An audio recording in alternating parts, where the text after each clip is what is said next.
Section 5. Beyond Perception. I have said that the abilities you possess are only shadows of your real strength, and that perception, which is inherently judgmental, was introduced only after the separation.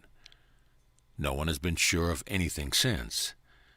I have also made it clear that the resurrection was the means for the return to knowledge, which was accomplished by the union of my will with the Father's.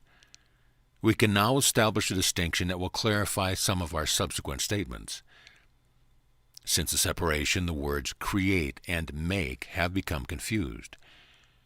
When you make something, you do so out of a specific sense of lack or need. Anything made for a specific purpose has no true generalizability.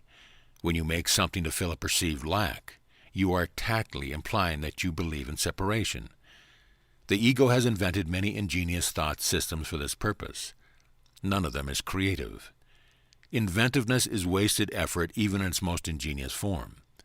The highly specific nature of invention is not worthy of the abstract creativity of God's creations. Knowing, as we have already observed, does not lead to doing. The confusion between your real creation and what you have made of yourself is so profound that it has become literally impossible for you to know anything. Knowledge is always stable, and it is quite evident that you are not. Nevertheless, you are perfectly stable as God created you. In this sense, when your behavior is unstable, you are disagreeing with God's idea of your creation. You can do this if you choose, but you would hardly want to do it if you were in your right mind. The fundamental question you continually ask yourself cannot properly be directed to yourself at all. You keep asking what it is you are. This implies that the answer is not only one you know, but is also one that is up to you to supply. Yet you cannot perceive yourself correctly. You have no image to be perceived. The word image is always perception-related and not a part of knowledge. Images are symbolic and stand for something else. The idea of changing your image recognizes the power of perception, but also implies that there is nothing stable to know. Knowing is not open to interpretation. You may try to interpret meaning, but this is always open to error because it refers to the perception of meaning. Such incongruities are the result of attempts to regard yourself as separate and unseparate at the same time.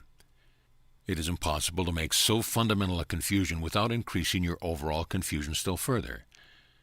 Your mind may have become very ingenious, but as always happens when methods and content are separated, it is utilized in a futile attempt to escape from an inescapable impasse. Ingenuity is totally divorced from knowledge, because knowledge does not require ingenuity.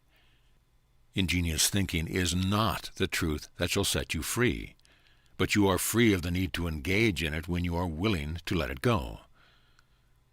Prayer is a way of asking for something. It is the medium of miracles. But the only meaningful prayer is for forgiveness, because those who have been forgiven have everything. Once forgiveness has been accepted, prayer in the usual sense becomes utterly meaningless. The prayer for forgiveness is nothing more than a request that you may be able to recognize what you already have. In electing perception instead of knowledge, you placed yourself in a position where you could resemble your Father only by perceiving miraculously. You have lost the knowledge that you yourself are a miracle of God. Creation is your source and your only real function. The statement, God created man in his own image and likeness, needs reinterpretation. Image can be understood as thought, and likeness as of a like quality. God did create spirit in his own thought, and of a quality like to his own. There is nothing else. Perception, on the other hand, is impossible without a belief in more and less. At every level, it involves selectivity. Perception is a continual process of accepting and rejecting, organizing and reorganizing, shifting and changing. Evaluation is an essential part of perception, because judgment are necessary in order to select. What happens to perceptions if there are no judgments and nothing but perfect equality? Perception becomes impossible. Truth can only be known. All of it is equally true, and knowing any part of it is to know all of it. Only perception involves partial awareness. Knowledge transcends the laws governing perception, because partial knowledge is impossible. It is all one and has no separate part. You, who are really one with it, need but know yourself, and your knowledge is complete. To know God's miracle is to know Him. Forgiveness is the healing of the perception of separation. Correct perception of your brother is necessary because minds have chosen to see themselves as separate. Spirit knows God completely. That is its miraculous power. The fact that each one has His power completely is a condition entirely alien to the world's thinking. The world believes that if anyone has everything, there is nothing left.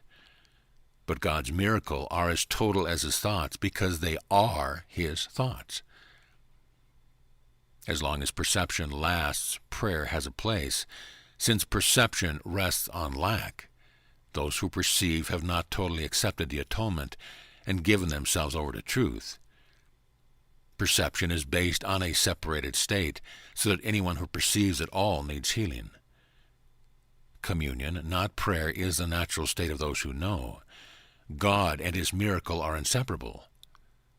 How beautiful indeed are the thoughts of God who live in His light. Your worth is beyond perception because it is beyond doubt.